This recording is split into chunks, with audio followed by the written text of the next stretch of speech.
ఈ ఉపాధ్యాయ వృత్తిలోకి రావాలన్న ఆలోచన మీకు ఎందుకు వచ్చింది?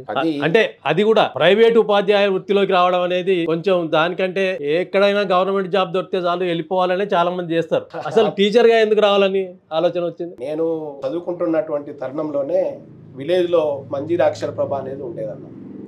నేను ఇంటర్మీడియట్ చేస్తున్నప్పుడు, ఇంటర్మీడియట్ ఫస్ట్ ఇయర్, మంజీరా అక్షర ప్రభ అని మీకు తెలుసు. అది అవును, వయోజనులకు విద్య నేర్పేది.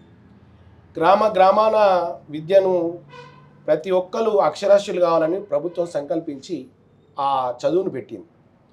అప్పుడు నేను వాలంటీర్గా పనిచేసి ఎంతోమంది వయోజనులకు విద్యను. ఎన్ని సంవత్సరాలు చేసిండ్రు? అది 3 సంవత్సరాలుగా. అప్పుడు గుండా మోహన్ రెడ్డి గారు కోఆర్డినేటర్, అవును మీకు సుపరిచితులు, వాళ్ళు తెలుసు. అప్పుడు కలెక్టర్ గారు నాకు మండల కోఆర్డినేటర్గా ఇచ్చేసిండ్రు ఆర్డర్.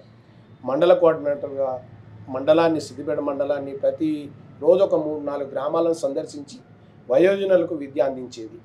అందులో సంతృప్తి ఎంత అంటే మామూలు చెప్పరాని సంతృప్తి. తెల్లవారి ఎక్కడ కనిపించినా వాళ్ళు రాత్రి చెప్పినటువంటి బోధనను వాళ్ళు గుర్తుపెట్టుకొని, ఎక్కడ ఏ పెళ్ళికి పోయినా, ఎక్కడ ఏ ఫంక్షన్ పోయినా గుర్తుపెట్టుకొని, నాకైతే పేరు రాయ నేర్పినావు, నాకైతే చదువు నేర్పినావు, పాట నేను ఈరోజు పేపర్ చదువుకుంటున్నా, మల్లారెడ్డి ఇంతకంటే నాకు ఏం కావాలి, ఎన్ని వేలున్నా ఎన్ని కోట్లున్నా అక్షరాస్యత లేకపోతే మాత్రం జీవితం శూన్యమని చెప్పినప్పుడు బాగా ఇన్స్పైర్ అయినా, నేను స్ఫూర్తిగా వచ్చిన. దాన్ని అనుసరించే విద్యా వాలంటీర్గా నా గ్రామంలో, సొంత గ్రామంలో నేను పనిచేసిన ఒక 4 సంవత్సరాలు. ఏ గ్రామం? లక్ష్మీదేవిపల్లి గ్రామంలో 4 సంవత్సరాలు విద్యా వాలంటీర్గా పనిచేసి మంచి అందరి అభిమానాన్ని చూరగొన్నా. ఏది గ్రామం కావచ్చు, అక్కడ చేసేటువంటి ప్రభుత్వ ఉపాధ్యాయులు కావచ్చు. అప్పుడు రసీద్ గారని ఎంఈఓ గారు ఉండే, అవును మీకు సుపరిచితులు. వారు వచ్చి నాకు బెస్ట్ అవార్డు కూడా ఇచ్చాను ప్రైవేట్లలో.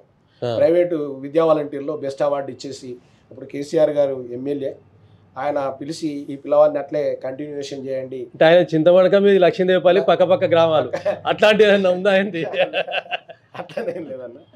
ఈ పిల్లవాడిని కంటిన్యూషన్ చేయండి అన్నప్పుడు అప్పుడు సర్పంచ్ గారు తన సొంత డబ్బు నుంచి, జేబు నుంచి డబ్బులు పెట్టి కూడా అలాగే కొనసాగించిండు.